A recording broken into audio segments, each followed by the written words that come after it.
Anteneza Kristo nebaza Katonda olw'ekirabo eky'obulamu ate ne njagala okusiima gwena atutte eddaala ery'okubanga weekuumira mu kigambo kya Katonda n'okwekkaanya ensonga ez'enjawulo. Olunaku olwaleero njagala okubeera nga nkwata ku kitundu ekyokubiri oba nga tutandika ku kitundu ekyokubiri eky'ekitabo kino eky'Ebikolwa by'Abatume. Jjukira tukyali mu ssuula emu nga tugenda mu maaso n'okubanga tumenyaamenya ennyiriri ez'enjawulo okufunira ddala amakulu.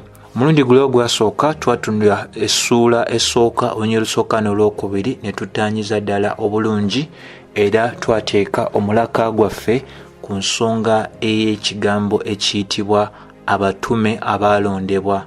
Ne tutegeera batume ki abaalondebwa, bisaanyizo ki bye balina okuba nga balina okubanga tubalabira ddala okubeera nga beebo abannamaddala. N'ekirala ekisinga okuba nga kikulu ne tutunuulira ebintu ebinywereza ddala nti tetukyalina yafeesi ey'obutume kaakano ne yafeesi eya bannabbi kaakano, kubanga ekitabo kyaffe ekiyitibwa Bayibuli kaakano si kiggule wabula kyabikibwako dda, kubanga ebiro abatume bwe baali bakyali balamu twali tugwanidde okubanga tukyasuubira obunabbi oba okubikkulirwa okujja, naye bwe babeera nga baamala okubeera nga bawandiika ebyo ebyali baweereddwa tetulinayo kwogera kulala wabula ebyo ebituwandiikiddwa mu Bayibuli. Si nti no Katonda talina byakwogera, bye yayagala tumanye bye byatuweebwa mu bitabo bye tulina 606.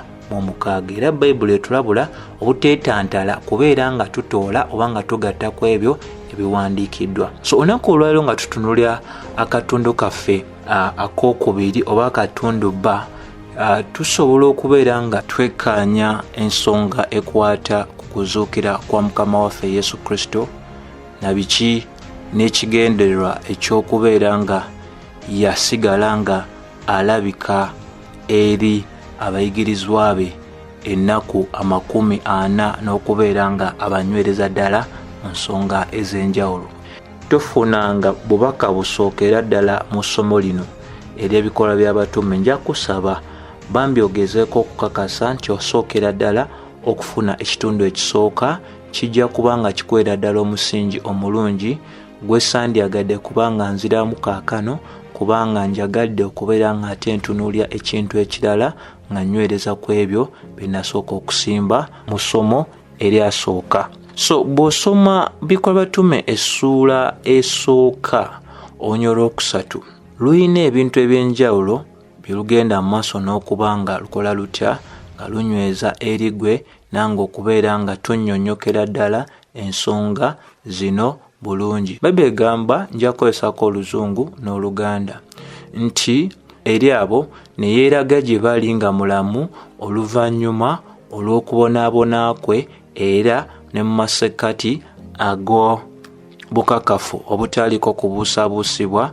n'abeera nga yagenda maaso okulabwa bo ennaku 40 era ng'ayogera nabo ku nsonga ekwatagana ku ebyo eby'obwakabaka bwa Katonda. Olwokuna, era bwe baali bakuŋŋaanye bonna wamu n'abalagira obutava mu Yerusaalemi wabula balindirire ekisuubizo ekyo ekiva eri kitaffe ekyo kye muwulidde okuva gye ndi. Bw'otunulya essuula eno esooka olunyiriri olwokusatu n'olwokuna luyina amakulu g'ensonga ge lugenda mu maaso n'okuba nga nalwo lunywereza ddala gwe ssebo ne nnyabo awuliriza okubeera nga ensonga zino tuzekkaanyiza ddala bulungi nnyo nnyini ddala. Mukama waffe ebimu ku bintu bye yakolera ddala ng'amaze okubeera nga azuukira kwe kubeera nga waliwo akadde akaali akagere ak'okuba nga yeeraga eri abayigirizwa be. Maka 16 enyweza okulabika kwe eri abayigirizwa be oluvannyuma lw'okuzuukira. Luka 24:36 enyweza ensonga y'emu, ate era bw'osoma Yokaana 2:19 enyweza ensonga y'emu, era mu ssuula y'emu ya Yokaana 2:26 era eraga nti n'addamu yateera n'akola ki n'alabika. Yokaana 21 olusooka n'olw'ekumi lwo ate nalwo lutujjirayo amakulu agamu ku ebyo bye twagala okubanga tunywereza nnyo nnyini ddala, nti emirundi egy'okulabika kwa Mukama waffe eri abayigirizwa be gyali mingi nnyo nnyini ddala, ng'era ekigendererwa kyaliwo kwe kubeera nga embeera ey'okubuusabuusa emalibwawo nnyini ddala, kubanga yabalabikira ku nnaku ez'enjawulo n'abalabikira mu bifo eby'enjawulo. Ate ekimu ku ebyo ky'ensonga gwe nange gye tusobola okubeera nga twekkaanya mu Yokaana enjiri, singa oba osoma ekitabo kya Yokaana essuula eya 21 olunyiriri olusooka lugamba nti era ne yeeraga eri abayigirizwa be ku mugga ogwa Tiberiyo bwe yeeraga gye bali. Bino byonna biraga bukulu bwa nsonga nti singa yali asaze obuteeraga gye bali tiyandigenze maaso kubeeraga, naye yekkakkanya n'asalawo n'akikola nga kyangu eri bo okumulaba, era y'ensonga lwaki atuuka ne ku ddala ery'obagamba bwe baba nga balinamu okubuusabuusa bakwate ku mubiri gwe bakakasize ddala. Olunyiriri olw'ekumi olwa Yokaana 21 lulaga nti kaakano ku lunaku olwokusatu kaakano guno gwali mulundi gwa kusatu Yesu gwe yeeraga eri abayigirizwa be oluvannyuma lw'okuba nga yali akoze atya azuukidde okuva mu baki. So bw'otunuulya ensonga zino zonna ziraga obukulu bw'obukakafu buno Bayibuli bwegambye nti tebusobola kubeera nga bubuusabuusibwa. Ekitegeeza nti emirundi egy'enjawulo gyerabika mu maaso gaabwe, okulya kwe wamu nabo, kubeera nga abalagira okukwata ebyennyanja mu kifo we baali batutte ebbanga nga tebabiraba, mu Yokaana essuula eya 21 onyiriri 6 n'olw'omusanvu. Obubonero buno bwe bumu obulagira ddala ebintu eby'enjawulo Mukama waffe bye yakola luli nga tannaba kufa ate n'addamu n'obikola ng'amaze okuzuukira. Ekimu ku byo kwe kulabika gye bali. Ekyokubiri kwe kubanga omuntu y'omu gwe baali bamanyi eyakolanga ebyamagero nga tannafa, y'omu eyakola ebyamagero ng'amaze okola ki? Okuzuukira. Ate ekirala kwe kubeera nga yekkakkanya okubakkiriza okukwata ku mubiri ogwo ogw'ekitiibwa. Omubiri gwe yali ayambadde ng'amaze okuzuukira gwali mubiri nga gwa kitiibwa, ensonga lwaki Bayibuli etulaga mu bifo eby'enjalo we yalabika eri bo yagenda mu maaso n'okuba nga ayita ne mu nzigi ezaali enzigale. So buno bwali bubonero obwali busobola okumalirawo ddala okubuusabuusa mu muntu yenna eyali ayinza okuba nga alina mu akakola ki? Akawakana. So ekirala ekikulu kye tugwanidde okubeera nga tutegeera nti ebintu bino lwaki Mukama waffe yeeraga eri bo ennaku 40 ago, oba yamala ennaku 40 ku nsi kuno ng'amaze okuzuukira. Kikulu nnyo okutegeera nti ennaku zino 40 zaali zimalira ddala okuggyawo embeera yonna ey'okubuusabuusa mu batume. Singa wabawo omuntu agamba nti nze mu wiiki eri saakakasiza ddala bulungi, oba ey'okubiri oba ey'okusatu oba ey'okuna oba ey'okutaano, ezo ennaku zaali zinywereza ddala ekintu.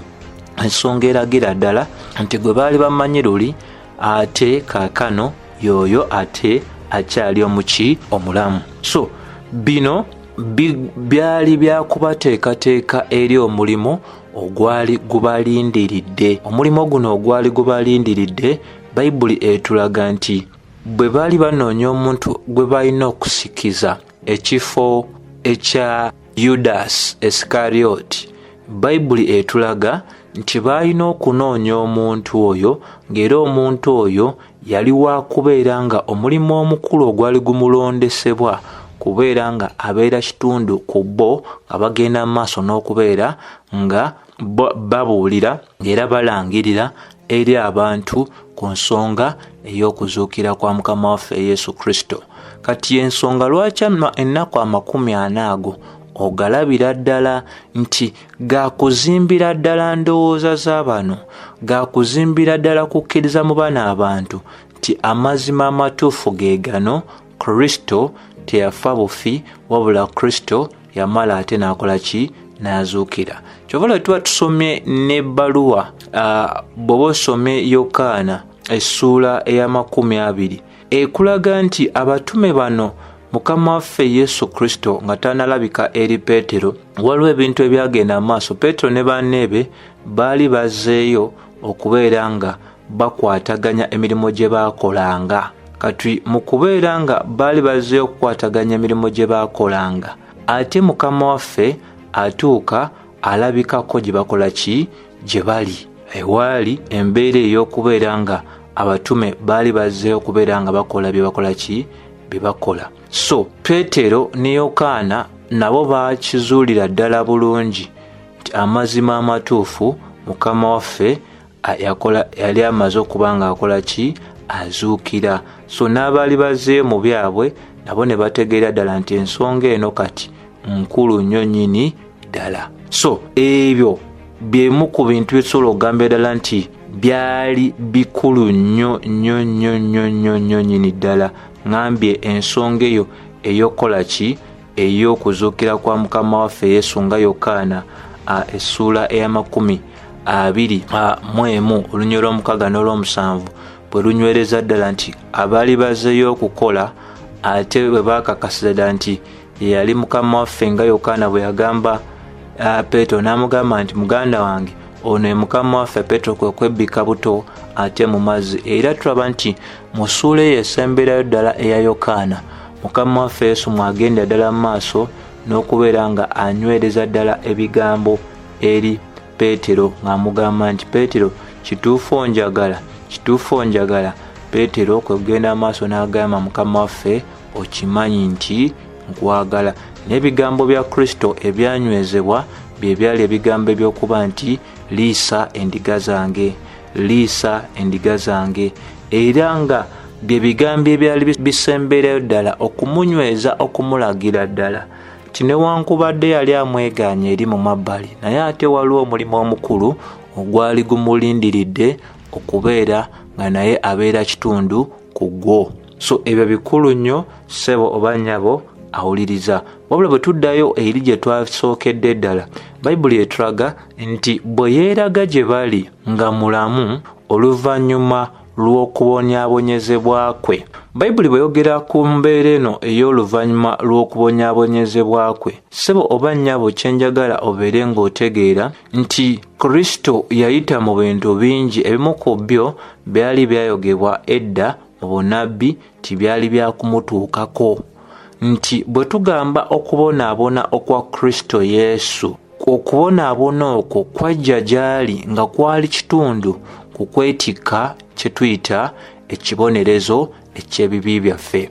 Peetero bwe yali awandiika mu Peetero ekisooka 1:11 bw'ati bwe yanyweza nti bamalayika bwe bagenda mu maaso n'okuba nga banoonyereza akadde akatuufu ng'omwoyo wa Kristo eyali mu bo bwe yagenda mu maaso n'okubalaga ddi bino bwe byalina okuba nga bibeerawo ku nsonga ey'okubonyaabonyezebwa okwa Mukama waffe Yesu Kristo, era n'ekitiibwa ekyali kimulindiridde. So bino ebyokubonaabona kwa Mukama waffe Yesu Kristo byali byalangibwa dda nnyo nnyini ddala. So bw'osoma essuula ey'okuna nga bwe natandise nga nkulaga nti tewaliyo bubaka bupya wabula kyonna ekyetaagisibwa okumanya kyatuweebwa dda. Ate kisinga okuwunyisa na bingi ku ebyo Mukama waffe byasooka okutuukiza mu kujjako okwasooka byonna byakola ki? Byali byawandiikibwa, era n'ebyo bisigadde byagenda otuukiza mu kuddaako okw'omulundi ogwokubiri byonna biri mu byawandiikibwa. Gwe neewuunya ye muntu agamba nti akyetaagayo okubikkulirwa okujja, n'abanga agamba nti bye tulina mu Bayibuli tebimala. Ssebo oba nnyabo awuliriza, bye tulina mu byawandiikibwa bimalira ddala. Olunyiriri olw'12 olwa Yokaana olwa Peetero ekisooka essuula ey'okuna lugamba, Beloved, do not think strange concerning the fiery trials. Abooluganda temuweewuunya singa muba mufunye okusoomoozebwa, which try you as though something strange has happened to you, nti ebiyinza okubatuukako mu okulowooza nti ate kino kiki ekitubaddeko. Olunyiriri lw'okumeka olw'e13. But rejoice to the extent that you partake of Christ's suffering. Musanyuke ku kigeerera ddala ekyokumanya nti mugabana mu kubonaabona okwa Kristo, that when his glory is revealed you may also be glad with exceeding joy.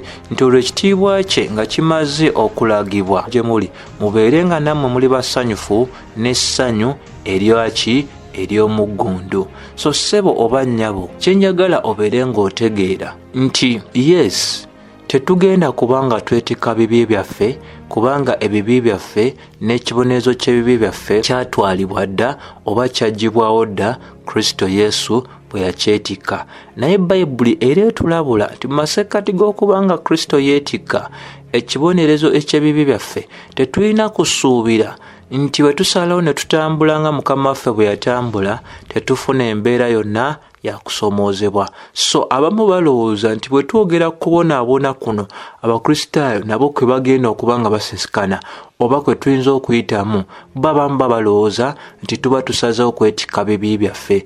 Naye kye njagala nkugambe nti tukyali mu nsi eyagwa, tukyali mu nsi ekyalimu omulabe Sitaani, tukyali mu nsi erimu abantu bonna abatannaba kubanga bakyuka. So abantu bagenda tukyawa lwakuba nti ffe abatandise entalo, naye abantu bagenda tukyawa olw'okusalawo obutagoberera engeri y'emu eyo bo gye beggulidde mu bulamu bwabwe. Lwaki? Buli lw'osalawo okugoberera obulamu obwa Mukama waffe Yesu Kristo n'osalawo okweteeka wansi obukulembeze bwe, ebintu eby'enjawulo tosobola bigaana kujja mu bulamu bwo, kubanga entambula eyo, okugoberera kwa Kristo kuwakanya oba okutambula kwa Kristo kuwakanya okutambula okwensi.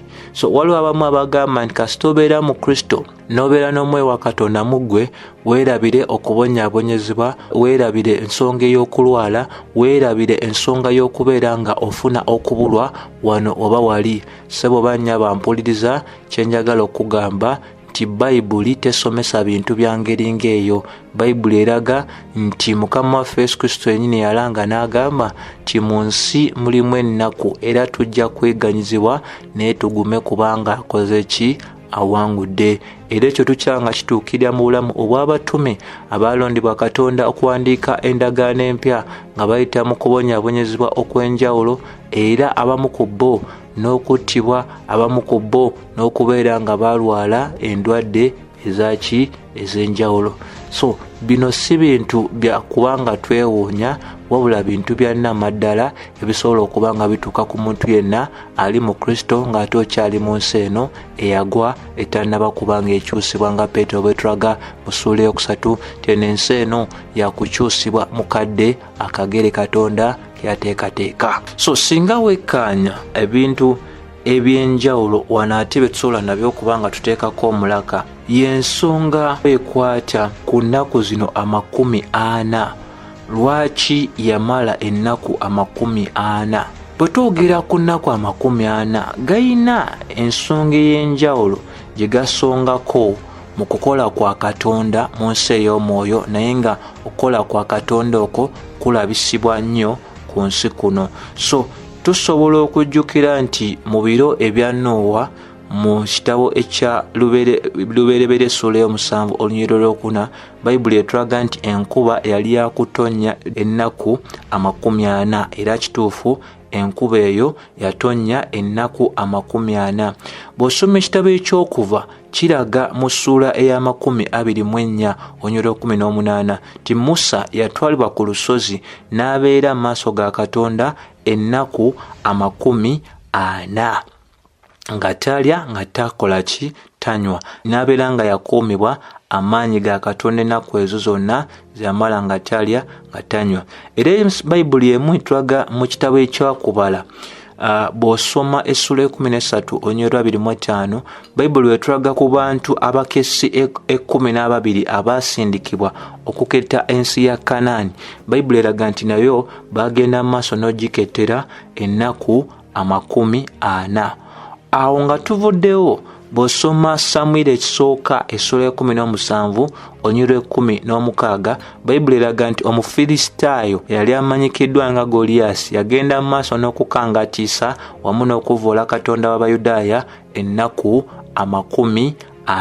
Bw'osoma Bassekabaka ekisooka 19:8 Bayibuli etulaga nti Yeremiya ng'amaze okudduka Yezeberi yamala ennaku 40 nga naye talina kakoze ki kakumbyeko. Ezekiel essula ey'okunonyerwa 6 Bayibuli eraga nti bwe yali aweereddwa omulimu ogw'okuba nga yeegayirira ku lwa Isirayiri olw'ekibi olw'obujeemu bwe yali etambuddemu, Katonda n'amugamba okubeera nga abaako ebintu eby'enjawulo byalina okuba nga ayitamu. Ebimu ku byo bye byali okuba nga yeebaka ku luuyi olumu olw'omubiri gwe oba olw'embiriizi ze ennaku 39 ate oluvannyuma Bayibuli emala neeyogera ne ku nnaku 40. Bw'osoma Yona essula 3 olunyiriri 4 lunyweza ensonga y'emu nti Yona bwe yatumibwa e Nineevi yabuulirira ennaku 40 Nineevi yonna neekola ki neekyuka. Mukama waffe Yesu Kristo nga tetwerabidde ffenna tujjukira bulungi mu Matayo essula 4 bwe yagenda mu maaso n'okulungamizibwa okugenda mu ddungu olw'Omwoyo Omutukuvu okukemebwa Sitaani era ne yamala ennaku 40 nga talina kaaliddeko newankubadde okukombako. So ssebo oba nnyabo ampuliriza, kyenjagala tubeere wano nga twekkaanyiza ddala bulungi oba nga tutegeera nti tetulina kuzimba kusomesa kwonna nga tukutambuliza ku numbers ez'enjawulo mu byawandiikibwa oba ku nnaku ez'enjawulo oba kye twandiise okubala okw'enjawulo. Wabula mulimu numbers ezimu enamba ezo nga zirina ebintu eby'enjawulo bye zisongako. Enamba nga 7 eraga okumaliriza okuba kutuukiridde, era bwe tusoma mu kitabo ky'Okubikulirwa tuyina bwe twandiise obusaanikira 7 ate ne tuba n'obusaanikira obw'obusungu 7 ne tubeera n'amakondeere 7.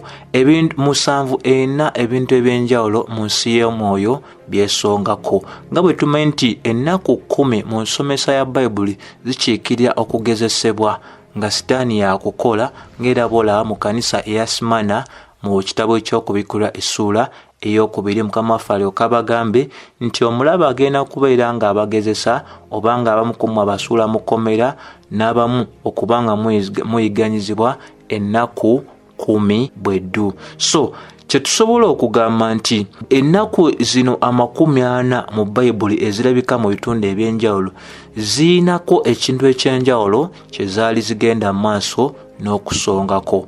Naye kaakano mu biro bye tulimu tetulina kubeera nga tutandika okukwata ennamba ng'ezo ne tutandika okuba nga tuzizimbamu ki enjigiriza ng'abamu ku bantu ennaku zino bwe bagenda mu maaso n'okuŋŋaanyisa Abakristaayo nga bagamba Ezekiel bwe bamugamba kwebakira ku luuyi lumu ennaku 39 tugenda kuŋŋaana ennaku 39 nga twebaza nga tukola kino nga tukola ne kiri. Then abamu n'owulira nga bagamba simanyi ennaku 10 tugenda ziwaayo mu kusiiba, abalala n'owulira nga bagamba tuyina kuba n'ennaku 77, 66, 54, ennaku 4, ennaku 2. Ebintu eby'enjawulo nga birina engeri emu oba endala abantu gye babagenda mu maaso n'okubala kino n'okubala ne kiri okubaako ensonga gye baggusa newankubadde bonna abeewa ennaku ezo. Kye tusobola okuba nga tugamba tewaliwo muntu yenna abatumye. Katonda talina muntu yenna wagamba kigambo kyakola kintu ng'ekyo nti ennaku 2, ennaku 3. Enkolagana yo ne Mukama erina okuwalula okukola ebintu by'omanyidde ddala tibikkirizibwa mu maaso ga Katonda. Mu ndagaano yaffe eno empya ebikolwa birungi naye ebikolwa ebikkirizibwa birina okubeera nga biyimiridde ku bigendererwa ebyaddala, si ebigendererwa oba ekigendererwa eky'omuntu okuba nga alina kyenoonyeza oba omuntu okubeera nga yeekolera ettutumu oba okunoonya okusiimibwa abalala. So kasita tuba n'enkolagana ne Katonda tuba tusobola okugondera ani Katonda bulungi nnyo nnyini ddala. So olunaku olwaleero kyenjagala okugamba ssebo oba nnyabo ampuliza, ennaku 40 ez'okulabisibwa kwa Mukama waffe Yesu Kristo ku nsi zaakoma dda era tetulina ennaku eza 40 tezeeyongerayo mu kugamba tikaakano wayitawo 40 ago then ne wabairawo 40 n'alabisibwa era 40 ago begaggwako era n'alabikira n'abantu abalala.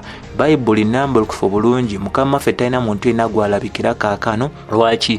Atudde ku mukono ogwa ddyo ogwa kitaffe ali mu ggulu, era mu kaseera akagere ajja kukkirizibwa okubeera ng'akola ki? Nga alabisibwa ku nsi. Era bw'anaddamu okulabisibwa ku nsi, Bayibuli egamba nti buli liiso lyonna lyakola ki? Lyakumulaba, na buli muntu yenna waakumulaba, wamu n'abo abakola batya? Abagenda mu maaso n'okubeera nga bamufumita ne bamukolako ebintuntu bye baamukola. So ekyo njagala kibeere nga kitegeerekebwa ddala bulungi. Mukama waffe talina n'omu yenna gw'alabikira.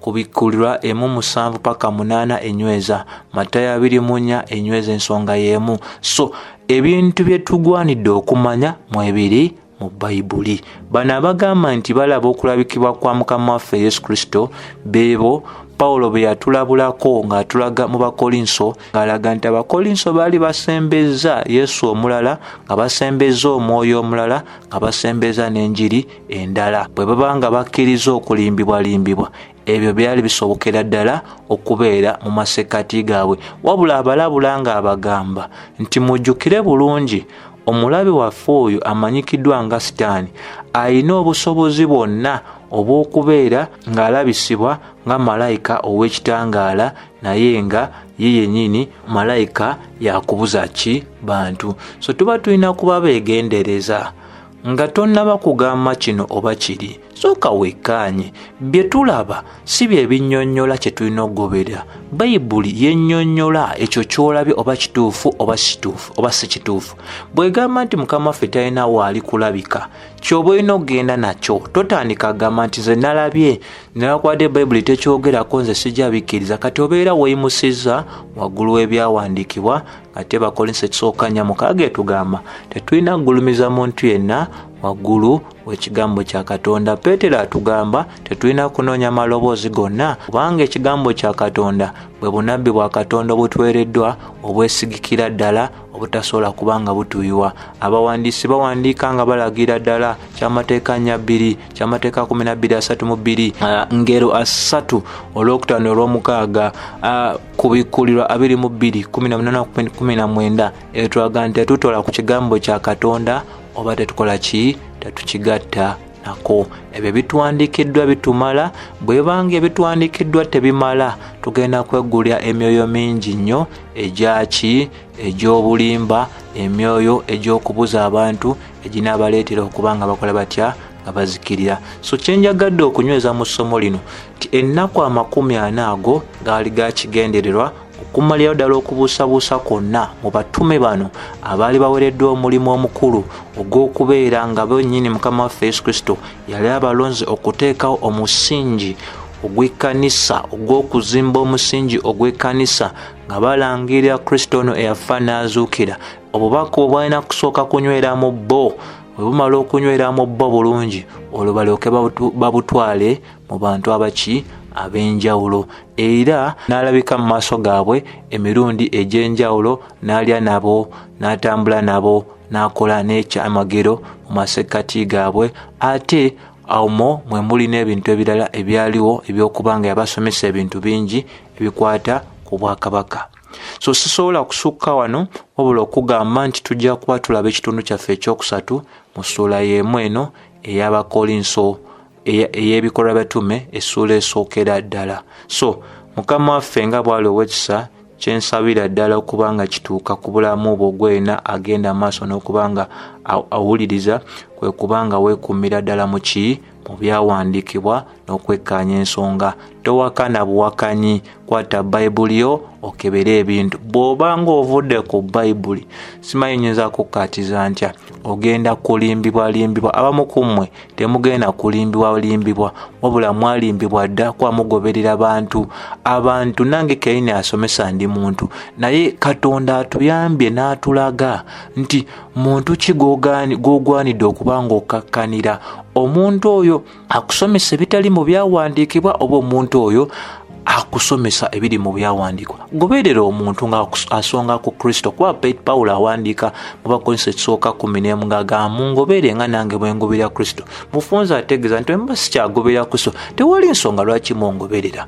Naye olunaku olwaleero kasita omuntu abeera watutumu, kasita omuntu abaana abagobezi bangi, kasita omuntu abeera ng'alinako ku kasente, kasita omuntu abeera ne kino oba ne kiri, abantu basinza bye balaba. Bwe banga tebalina kye balaba tebalowooza munno oba waliwo ekintu ekiri awo ekyaddala. So kyensaba nti ekisa kya Mukama waffe Yesu Kristo n'okwagala kwa Katonda wamu n'okussa ekimu okw'Omwoyo Mutukuvu kubeere eri mmwe mwenna emirembe egitaggwaawo. Amiina.